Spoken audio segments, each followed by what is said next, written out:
So we've been discussing oligopolies, markets in which just a few firms really control the whole market. And we said that these firms would like to be able to collude or join what we call a cartel, a group of colluding firms, and jointly act as a monopoly, because as a monopoly, they're able to maximize profit for the firm, for the suppliers in the market. And so if you can act like a monopoly together, then you can maximize the amount of profit to go around and sort of split it among yourselves. But collusion tends to be unstable. There tends to be an incentive for someone, or more than one someone in the group, to break away from the deal, the collusion agreement that you had to set your prices and quantities equal to those of a monopoly. So competition between the firms drives prices down below the monopoly price, because while there are just a few of them, there's still more than one, and so they're still competitors at the end of the day. And so let's look at an example of how this works. So in this example, we'll say we have two cell phone carriers in a small town, Horizon and AT-Phone. And each firm has excess capacity. They have towers that are able to serve more customers than they're currently serving. And so the marginal cost of an additional customer is zero. You just add them. You don't have to do anything to improve your technology or add any more towers or anything like that. So the marginal cost of adding another customer is zero, or very close to zero. And so let's look and see how the outcome under a duopoly, which is an oligopoly with just two firms, a duopoly, compares to the competitive or monopoly outcomes. So here is a demand schedule in the cell phone market for this example. So we have in the left-hand column the price per month of cell phone coverage, and the middle column here shows the number of customers who are willing to purchase cell phone coverage at each price. And then the final column, they've just multiplied those two together for us to find our total revenue under each situation. So if these firms are perfect competitors, so if we had more than just two firms in this market, if we had a ton of competition in this market, where would we end up? Pause the video, think about that. Where would this market, what price and quantity of customers would this market end up at if we had a lot of competition? Okay, so remember, one of the things about a perfectly competitive market is that at the end of the day, in the long run, marginal revenue equals marginal cost, and marginal revenue is the same thing as price, right? So your price equals your marginal cost. In this case, our marginal cost is zero, and so the competitive outcome is that we'd end up at a price of zero and 1,200 customers with zero revenue. All right, so again, that matches up with what we know about perfectly competitive markets, where at the end of the day, in the long run, firms make zero economic profits. What about if this market were a monopoly market? So there's only one firm offering cell phone service in this market. What price and quantity would that firm be operating under? The answer is that they would have a price of 90 and 600 customers. Why? Because that is where revenues and profits are maximized, right? So it's where you've maximized your profit, and that's what a monopoly does, because there's no competition to drive prices any lower than that. You're gonna set your price, your quantity really, at a point where what customers are willing to pay is the price that maximizes your total revenue and your total profits. In this case, maximizing revenue is the same thing as maximizing profit, because the marginal cost is zero. So we know that in a case of an oligopoly, or in this example, a duopoly, just two firms, we're going to be somewhere between those two outcomes, right? So the oligopoly market, the duopoly market, won't be as inefficient as a monopoly, but it won't be as efficient as a perfectly competitive market. And so we'll be somewhere between the $90 600 customers mark and the $0 1,200 customers mark. But what will we do? What will Horizon and AT-Phone do? If they are able to successfully collude and form a cartel, then they will act like a monopoly, right? So the goal as they work together will be, let's maximize total profit in our market and split the winnings, right?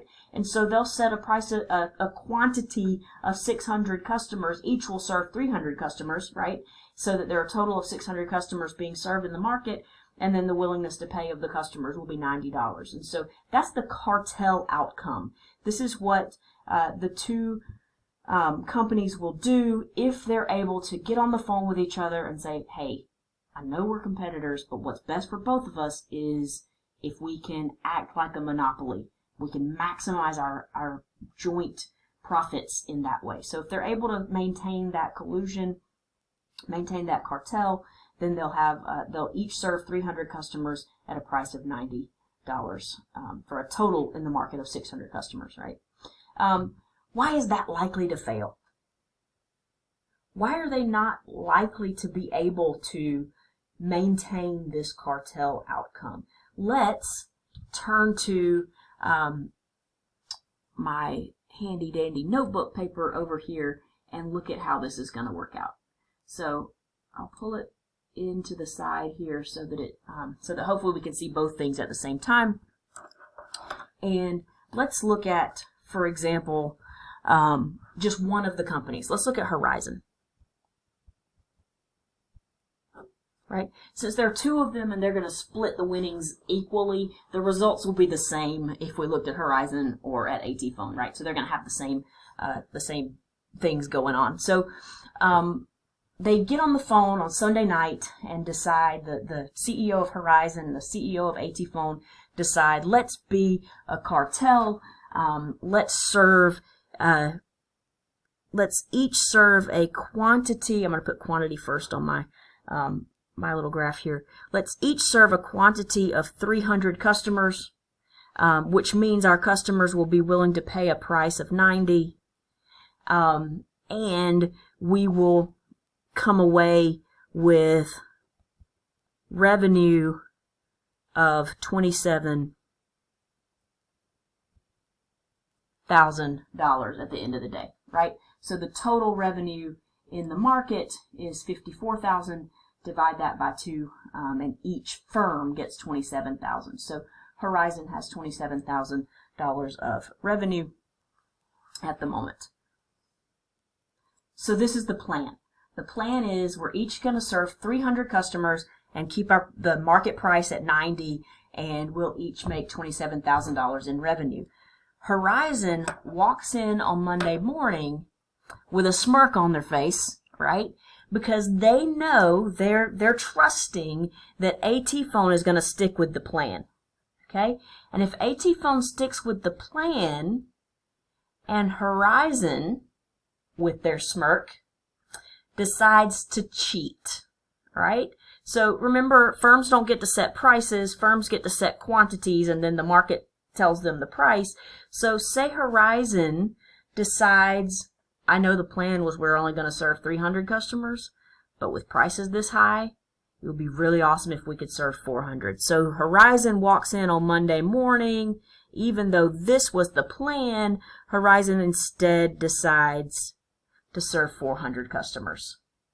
Now, what does that do to the market?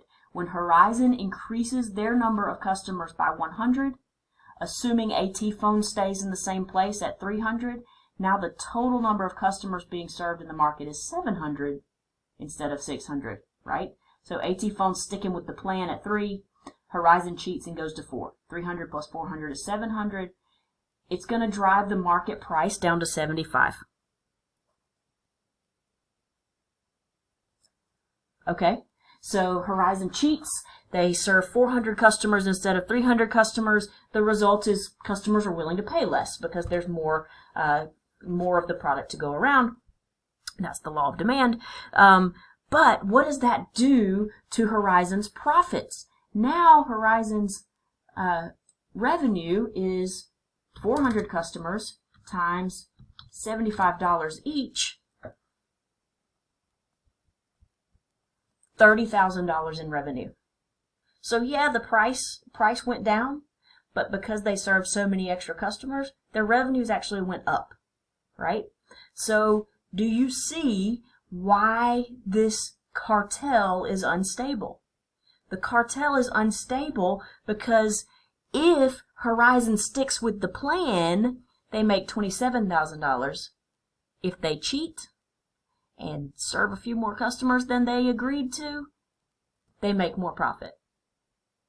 So there's an incentive to move from here to there, right? But what happens when Horizon cheats? So Monday morning, Horizon walks in, they cheat, they serve 400 customers instead of the agreed upon 300. AT Phone ain't stupid, right?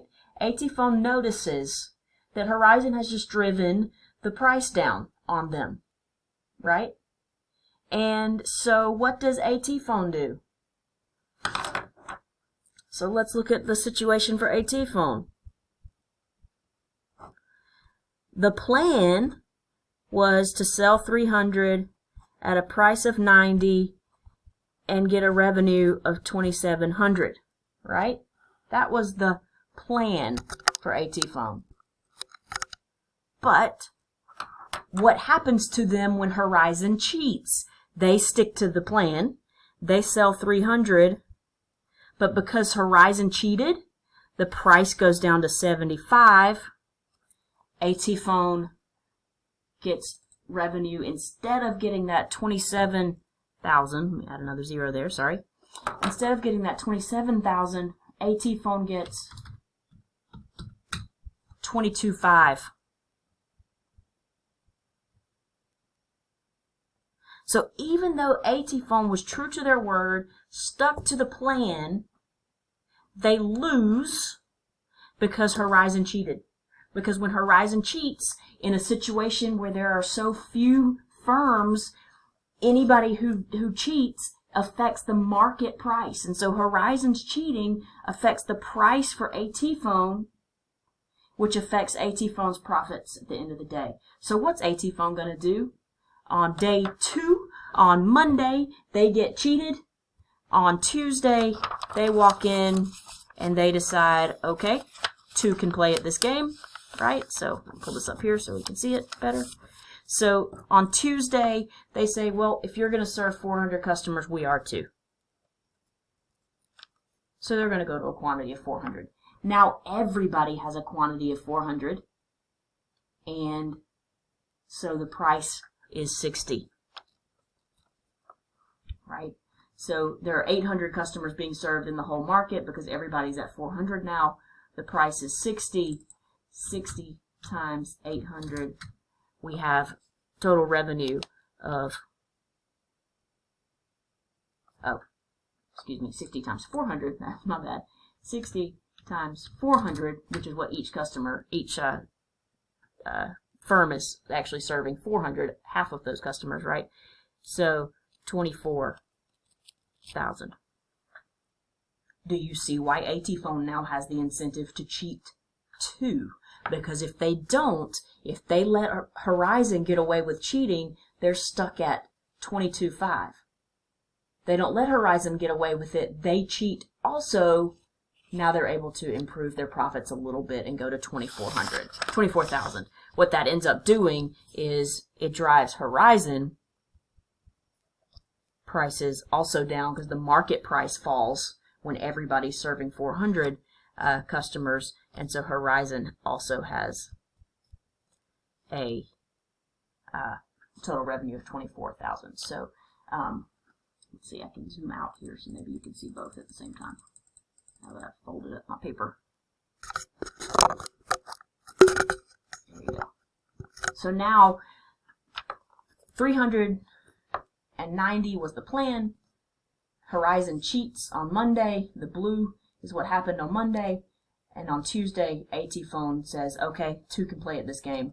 And so on Tuesday, this last line is what happens. Everybody's serving 400 customers. The market price goes down to 60, and everybody has a total revenue of 24,000. So you can see with all of this evidence why the duopoly cartel outcome is likely to fail, because everybody has an incentive to cheat on the plan. They can increase their revenues if they cheat on the plan. So what we've just witnessed is what's called mutual interdependence. It's a market situation in which the actions of one firm have an impact on the price and output of its competitors. And so because Horizon cheated, it drove the market price down for AT Phone and gave AT Phone the incentive also to cheat, right? So AT Phone's response depends on the actions of Horizon, and Horizon's response depends on the actions of AT Phone. Notice there's a difference between interdependence and independence, and in fact they're almost opposites in their meaning. Here we're saying the two firms and their actions are interdependent on one another, not independent of each other, right? So we wonder, where will this stop? Will they just keep going, keep cheating, all the way down to a profit of 0? So it turns out we will, the way that we'll figure out where this market stops is we're going to look for what's called a Nash equilibrium.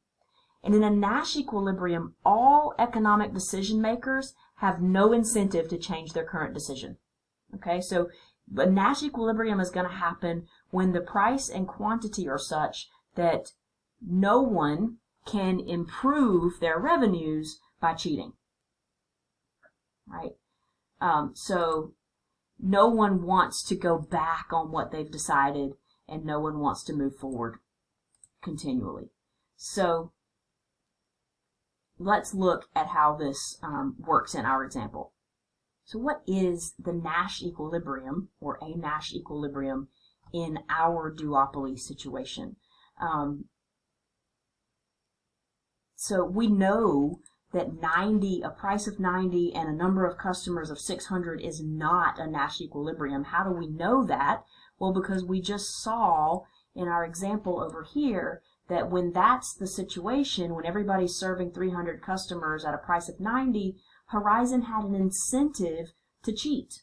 Horizon could increase their quantity and make more revenue. And so if someone has an incentive to cheat or to choose a different outcome, a different quantity and price outcome, then we're not at the Nash equilibrium yet. The Nash equilibrium is the point where no one has an incentive to change what they're doing. So that's not a Nash equilibrium. What about the 775 situation? We know that's also not a Nash equilibrium because that was here. That was our Monday situation. And on Monday, we gave AT Phone an incentive to cheat, right? So AT Phone was not happy on Monday, and they cheated on Tuesday and moved up to 400 and had a higher revenue. And so now someone still had an incentive to move from where they were, right? So are we just going to go all the way down here and end up at a price of 0 and total customers of 1,200? That is a Nash equilibrium in this market, in fact. But it's not where we're likely to end up, because it turns out there is another Nash equilibrium that's up higher in this game, so to speak. So let's look a little closer. What is happening? Let's pull our notebook back up over here. On Tuesday, does anybody have an incentive on Tuesday to cheat? Okay, so here's where we are. We're at 800 total customers, a market price of 60, and everybody has total revenue of 2,400. So first of all, does anybody have an incentive to say, oops, I didn't mean to, and go back to serving only 300 customers? No, because unless you could guarantee that the other guy is also going to go back, you'd be hurting yourself to go back, right? So you'd be moving like AT phone, you'd be moving from here to here, right? And the same for Horizon, if they moved but AT phone didn't. So no one has an incentive to go back. So do they have an incentive then to keep moving forward in the sort of cheating back and forth, right? So what happens if AT phone or Horizon cheats again? So if we increase to 500 customers, if I say, ooh, that worked out pretty well to go from 3 to 4, let's try it again. Let's go from 4 to 5.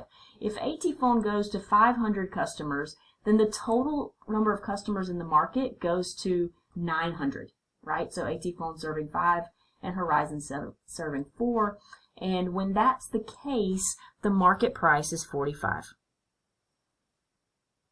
And with 500 customers at a price of 45, your total revenue is 22.5. Is that good? No. That's down from your total revenue at 400 customers and 60 and a price of 60. So no, AT phone does not have an incentive to keep going, to keep cheating, to increase their quantity again. Because if they do, now the price effect becomes larger than the quantity effect, and they end up with lower revenue than they had before. So same for Horizon. If we were to increase Horizon from 4 to 5, we have the same situation. And so it turns out that right here, where everybody's serving 400 customers and the market price is 60, that's where everybody's going to stop in this game. You don't want to go back and say, oops, because then you're moving from here to here. And you don't want to go forward again because you're moving from here to here. This is where you'll stop. You'll stop where your revenues are 24,000. This is a Nash equilibrium. This is a Nash equilibrium in this market because when the price is 60 and everybody's serving 400 customers, no one has an incentive to move again. If they move again, they decrease their revenues. Now, starting at 90, staying at 90 and 600 would have been the best situation for everybody. Right? Everybody would have won with more revenue if they had stuck to the original plan. The problem is that's unstable because someone is going to cheat. But they'll stop cheating when they get to the Nash equilibrium, which is where we're stable. No one has an incentive to cheat anymore at the Nash equilibrium. What happens if you've got more than 2 firms in this industry? You've got 2 things going on every time a change happens. The price effect, which is how much the change in price affects the revenues, and the output effect, which happens when the change in price affects the number of customers. And you'll notice that it's even harder to maintain a cartel as the number of firms increases because, one, there's just the psychology of it all. It's harder to get more people on the same page, right? But also, if there's more firms, then each firm has a smaller impact on the total market price when it expands its output. And so there will be even more incentive to cheat because you won't be bringing down the price as much. So the price effect will be smaller when they do relative to the output effect. Also, typically if there are more than one firm, the firms aren't all the same size, and cheating by smaller firms will have an even smaller price effect. And so it'll be even easier for those smaller firms to cheat. So this is just a good example that shows why it's hard to maintain a cartel, to maintain collusion in an oligopoly. It's because someone always has incentive to cheat until you get to that Nash equilibrium. So we'll return to what it means to be at a Nash equilibrium in future videos.